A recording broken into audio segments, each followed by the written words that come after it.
কবর ভয়ে জানকে মরে তবু কেন ডাকিস আয় আয় মোর একলা ঘরে ও কবর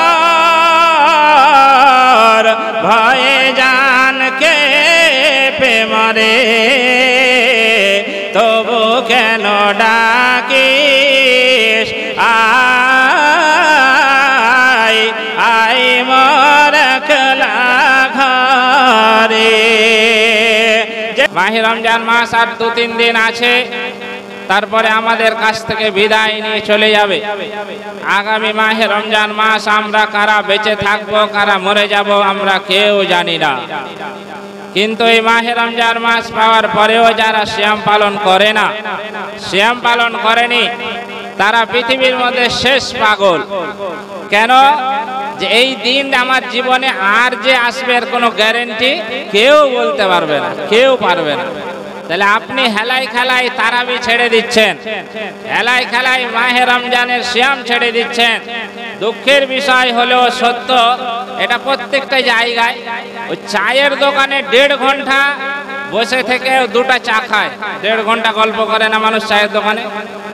তারাবিতে যদি 5 মিনিট ইমাম সাহেব লেট করে দেয়, এই ইমাম সাহেব মনে হচ্ছে তারাবি পড়াইতে পারে না, বলে না সব জায়গায়। মানুষের সময় এত অভাব, আবার ওই লোকটাই বিড়ি খাওয়ার লেগে চায়ের দোকানে বসে যায়। ওই যে তারাবি ছেড়ে যারা যায়, দেখি তো চায়ের দোকানে আমরাও তো রাস্তায় চলাচল করি।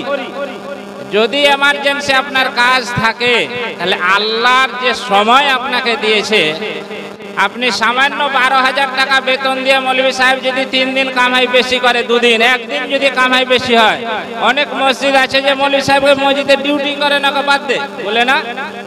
সামান্য 12,000 টাকা বেতন দিয়ে যদি এত হিসাব আপনি নেন ইমাম সাহেবের, তাহলে আল্লাহ আপনাকে প্রতিদিন 16 কেজি করে অক্সিজেন দিচ্ছে, যার মানে কম করে ধরলেও 32,000 টাকা দাম প্রতিদিন আল্লাহ দিচ্ছে এই অক্সিজেন। সূর্যের তাপ চলছে, এটা আল্লাহর এমনি এমনি জ্বলে না। বাড়িতে কারেন্ট জ্বললে 3 মাসে 4,000 টাকা বিল আসে। জন্ম থেকে আপনি সূর্যের তাপ পেয়েছেন, এর বিল কোনোদিন আপনি দিয়েছেন? তাহলে আল্লাহ যে এত কিছু আপনাকে দিয়েছে, আল্লাহ অন্ধ করে আপনাকে তৈরি করতে পারতেন, করেননি। চক্ষু দান করেছে আল্লাহ, আপনাকে কানে না শোনা করে আল্লাহ আপনাকে পাঠাতে পারতেন বহিরা করে, যাকে বলে, আপনাকে সেটাও করেনি। আল্লাহ 1 হাত না দিয়েও আপনাকে আল্লাহ সৃষ্টি করতে পারতেন, কিন্তু আল্লাহ সেটাও করেনি। আপনাকে সুন্দরভাবে সৃষ্টি করে এত কিছু দিলে, একটা কিডনি যখন নষ্ট হয়ে যায় তখন মানুষ বুঝে যে কিডনির কি মর্যাদা। কিডনি আমাদেরকে দেওয়া হয়েছে, যখন নষ্ট হয় তখন মানুষ বুঝতে পারে, কিন্তু আমাদেরকে তো আল্লাহ ফিরি দিয়েছেন। তো সামান্য 12,000 টাকার বেতন দিয়ে যদি কমিটি এত হিসাব রাখে ইমাম সাহেবের, তাহলে আপনার হিসাব আল্লাহ কি রাখবে আপনি একবার চিন্তা করেন তো। সামান্য আপনার তারাবিতে 1/2 ঘন্টা সময় আল্লাহর জন্য ব্যয় করতে পারছেন না আপনি, হতভাগা মুসলমান আপনি। সামান্য 10 মিনিট লেট হলে, 5 মিনিট লেট হলে বিভিন্ন রকমের কথা আমাদেরকে শুনতে হয়। আবার যদি একটু তাড়াতাড়ি পড়িয়ে দিই, তা বলে মৌলভী সাহেব এত জোরে পড়ছে, ওর সাথে সাথে আমরা পড়তে পারি না, স্পিরিট চলছে। জোরে পড়াইলেও আমাদের দোষ হচ্ছে, আস্তে পড়াইলেও আমাদের দোষ হচ্ছে, সব ইমাম সাহেবেরই দোষ। আর যত মুসাল্লি সাধারণ পাবলিক, ওরা ধোয়া তুলসীর পাতা, ওদের কোনো দোষই নেই। যত হিসাব আপনি রাখছেন ভালো কথা, কিন্তু আমার বলার বিষয় হলো যে আপনাকে যে এত কিছু আল্লাহ দিলে, তাহলে আল্লাহর জন্য আপনার সময় ব্যয় করতে হবে না, আল্লাহকে সময় দিতে হবে না? 5 ওয়াক্তের আজান মসজিদের ইমাম আপনার দেয় না? হাইয়া আলাস সালাহ, হাইয়া আলাল ফালাহ। মসজিদের মাইক থেকে প্রতিদিন আপনাকে 5 বার ডাকানো হয়, তোমরা সালাতের দিকে এসো, তোমরা নামাজের দিকে এসো, তোমরা কল্যাণের দিকে এসো। আপনার গাকুন্দা জুমা মসজিদের মুয়াজ্জিন সাহেব দিনে প্রতিদিন 5 বার আপনাকে ডাক দিচ্ছে, তুমি সালাতের দিকে এসো, তুমি নামাজের দিকে এসো। কই এখন পর্যন্ত তো আপনি নামাজে আসেননি, জুমার দিন শুধু আসেন, আর 7 দিন আপনাকে মসজিদে খুঁজে পাওয়া যায় না। আল্লাহর ডাকে আপনি সাড়া দিচ্ছেন না, তাহলে সামান্য 12,000 টাকার বেতন দিয়ে যদি কমিটির মন মতন আমাকে চলতে হয়, তাহলে আল্লাহ যে কোটি কোটি টাকা আমাকে আপনাকে দিয়েছে, কোটি কোটি টাকার সামান যে আল্লাহ রাব্বুল আলামিন দিয়েছেন, প্রতিদিন 16 কেজি করে অক্সিজেন দিচ্ছে, তাহলে আপনি যে আল্লাহর কথা শুনেন না। আমরা যদি কমিটির উল্টো কমিটির কথা না শুনে যদি আমরা চলি, সপ্তাহে আমাদের একদিন ছুটি কমিটি আমাদেরকে দিয়েছে, আমরা যদি 3 দিন করে ছুটি দিই, যে মসজিদ 3 দিন থাকবো না, 3 দিন বাড়িতে থাকবো, 4 দিন মসজিদে ডিউটি করব। পৃথিবীতে এমন কোন কমিটি নেই যে ইমাম সাহেবকে রাখবে, 1 সপ্তাহ দেখবে, দ্বিতীয় সপ্তাহে ওই ইমাম সাহেবকে বাদ দিয়ে দেওয়া হবে।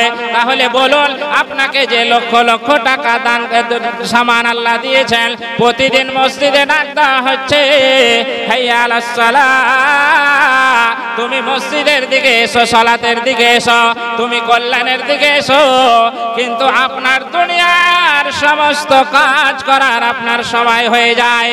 পৃথিবীতে আপনার যত রকমের কাজ আছে, সব কাজ করার সময় হয়, কিন্তু নামাজের সময় হয় না। নামাজের সময় নেই হাতে। ওকে বলা হচ্ছে যে ভাই নামাজটা অন্তত পড়েন। মুনি সাহেব আমি খুব ব্যস্ত থাকি, নামাজের সময় পাচ্ছি না। আবার কিছু মানুষ বলে যে বাড়িতে যে পড়েছি। মুনি সাহেব আচ্ছা, আপনাকে কে বললে যে বাড়িতে নামাজ হবে? কোনো আলেম বলেছে যে বাড়িতে নামাজ হবে বিনা কারণ ছাড়া? আপনি বাড়িতে নামাজ পড়েন, নামাজ ওই নামাজে কাজ হবে না। নামাজ যদি কোন মুসলমানের জীবনে না থাকে, তাহলে আরো আদার্স যতই আমল করুক, সব ওই গাকুন্দার মাঠে মারা যাবে, একটাও আসমানে যাবে না। নামাজ আপনাকে পড়তেই হবে, মানে মাস্টলি নামাজ পড়তে হবে। মা বোনেরা, আপনাদেরকেও বলছি যে আপনারা মনে করছেন যে আমাদেরকে আল্লাহ মনে হয় পাঠালছে স্বামীর খিদমত করতে আর ছেলে পিলা মানুষ করতে আর রান্না বান্না করতে। না, আপনাদেরও হিসাব পাই পাই করে কবরে নেওয়া হবে। আপনার সংসারের পাশাপাশি আল্লাহর ইবাদত, নামাজ, রোজা আপনাকে করতে হবে। প্রত্যেকটা মানুষ মরার পরে একা একা কবরে যাবে এবং একা একা হিসাব দিবে। আপনি মনে করছেন আমার স্বামী নামাজ পড়ে, আমার পড়ার দরকার নেই। না, এটা ভুল হচ্ছে। মা বোনেরা, আপনাদেরকে অনুরোধ করছি যে আপনারা অন্তত 5 ওয়াক্তের নামাজ এবং মাহে রমজানের সিয়াম এবং পর্দার সঙ্গে থাকার চেষ্টা করুন, এবং আপনি আপনার স্বামীর সেবা করুন, স্বামীর কথা মতো আপনি চলুন। আপনার জন্য জান্নাত আল্লাহ 8খানা দরজা খুলে দেওয়া হবে। আর এই মাহে রমজান মাস এসেছে, আপনি এই 2 দিন 3 দিন পর চলে যাবে মাহে রমজান মাস। এই মাস আমরা পাবো কি আর পাবো না কেউ আমরা জানি না। আমরা প্রত্যেকেই জানি যে এই মাসে ভালো কাজ করলে তার 70 গুণ নেকি আল্লাহ বেশি দেন। এই 3 দিন পরে আপনি 1 টাকা দান করলে জানে কি পাবেন? এখন 1 টাকা দান করলে তার 70 গুণ বেশি নেকি আল্লাহ দেবেন। বলেন সুবহানাল্লাহ। এত বড় একটা সুবর্ণ সুযোগ আপনাদের কাছে এসেছে, আমরা হাতছাড়া করব না। যারা বুদ্ধিমান লোক, জীবনে অনেক ইনকাম করেছেন, সব বাড়ি ঘর টাকা পয়সা জমি জায়গা আপনার সব কিছু থেকে যাবে, সাদা কাফন দিয়ে আপনাকে কবরে রেখে চলে আসবে। যখন আপনার কাছে আজরাইল আসবে, মালাকুল মউত যখন হাজির হয়ে যাবে, তখন আর দুনিয়ার কারো কথা শুনবে না। যে অবস্থায় আপনি থাকেন ওই অবস্থায় আপনাকে নিয়ে চলে যাবে। একবার আপনাকে ভাবার জন্য বলতেছি, ও আমার ভাই বাপজেরা, ও আমার মা বোনেরা, এত মায়ার সংসার, এত মায়ার দুনিয়া আমরা কেউ ছেড়ে যেতে চাই না। কিন্তু যখন আজরাইল চলে আসবে, তখন সব কিছু ছেড়ে দিয়ে আমাদেরকে সেই আখিরাতের সেই পাড়ি দিতে হবে। সুবহানাল্লাহ। দুনিয়াকেও আমরা ছাড়তে চাই না, কিন্তু যখন আমাদের মৃত্যু চলে আসবে তখন আমাদেরকে সব কিছু ছেড়ে দিয়ে কবরের দিকে ধাওয়া হতে হবে। যখন আপনার মৃত্যু হয়ে যাবে তখন আর দুনিয়ার মানুষ আপনাকে আর দাম দেবে না। দুনিয়ার বন্ধু বান্ধব তো দূরে থাক, আপনার স্ত্রীকে যদি বলা হয় ও আমার তোমার এটা স্বামী, প্রাণের স্বামী, তোমার রাত্রে মারা গিয়েছে, তুমি এখন তাকে নিয়ে থাকো, সকালবেলায় আমরা কাফন দাফনের ব্যবস্থা করে দেব। পৃথিবীর কোনো স্ত্রী নাই আপনি যাকে জান থেকেও বেশি ভালোবাসেন, ওই আপনার স্ত্রী বলবে আমার স্বামী মারা গিয়েছে, আর ঘরে রাখা যাবে না। অতঃপর আপনার টাকা, আপনার টাকার সেই খাট, আপনার টাকার সেই বালিশ, আপনার টাকার ঘর, ওই ঘরে ওই বালিশে ওই খাটের উপরে আপনার যখন মৃত্যু হয়ে যাবে আপনার স্ত্রীও বলবে যাও একে বাইরে নিয়ে চলে যাও, আর আমার খাটে এসে থাকতে পাবে না। আপনি যাকে জান থেকে বেশি ভালোবাসেন সেই মেয়েটাই বলবে যে না, আমার স্বামীকে নিয়ে যান এবং তাকে নিয়ে গিয়ে জানাজা পড়ে তাকে কবরস্থ করে দেন। তাহলে আপনি কার জন্য এত দুনিয়ায় আপনি পড়ে আছেন? নামাজ নাই, রোজা নাই, হালাল নাই, হারাম নাই, সকাল থেকে নিয়ে সন্ধ্যা পর্যন্ত আপনি ইনকাম করেন, কার জন্য করছেন বন্ধু? একবার আপনি চিন্তা করুন যে না, সত্যিকারে আমার যখন মৃত্যু চলে আসবে তখন তো সব কিছু দুনিয়ায় রেখে দিয়ে আমাকে চলে যেতে হবে, শুধুমাত্র আমার আমল ছাড়া আমার সঙ্গে কেউ যাবে না। আমল শুধুমাত্র আমার সঙ্গে যাবে। আপনি যা ভালো আমল করেছেন, নামাজ, রোজা, হজ, যাকাত, দান, খয়রাত যা করেছেন আপনার সঙ্গে সেটাই সঙ্গের সাথী হবে, আর আপনার সঙ্গে দুনিয়াতে কিছুই দেওয়া হবে না কাফন ছাড়া। কাফন ছাড়া আপনাকে কিছুই দেওয়া হবে না। তাহলে আমাদের সুবর্ণ সুযোগ এসেছে, মাহে রমজান মাস চলছে, আপনারা দান খয়রাত অবশ্যই করেন। যেহেতু আল্লাহর ঘর, এটা আল্লাহর ঘর, পৃথিবীর সবচাইতে শ্রেষ্ঠ জায়গা। আল্লাহ রসুল বলেছেন যে পৃথিবীর সবচাইতে শ্রেষ্ঠ জায়গা হলো মসজিদ। এই মসজিদ যে আপনাদের এত সুন্দর, সত্যিকারে যখন মসজিদে আসি প্রাণটা জুড়িয়ে যায়। এতটা অঞ্চলে এই রকম মসজিদ নাই। আমরা তো, আমি বিশেষ করে 1 বছর হলো এই আপনাদের গজদর পাড়ায় আসা, তাহলে এই এলাকাতে যতগুলো মসজিদ আছে আমার ঘোরা হয়ে গিয়েছে, মানে প্রত্যেক ইমামের সঙ্গে আমার যোগাযোগ আছে, দেখেছি মসজিদ। কিন্তু এত সুন্দর জাকজমক মসজিদ, কি সুন্দর লাগছে, ডিজাইন করে আপনারা করেছেন, মাশাআল্লাহ। কিন্তু এখনো কিছু কাজ কমিটি বলছে বাকি আছে, তার জন্যই জালসার আয়োজন করা হয়েছে। এই সুবর্ণ সুযোগ এসেছে, সুবহানাল্লাহ। আল্লাহ রাব্বুল আলামিন বলছেন, ইয়া আইয়ুহাল্লাযীনা আমানু আনফিকু মিম্মা রাযাকনাকুম মিন ক্বাবলি আন ইয়াতিয়া ইয়াউমুন লা বাইউন ফীহি ওয়ালা কুল্লাতুন ওয়ালা শাফাআ ওয়াল কাফিরুনা হুমুজ জালিমুন।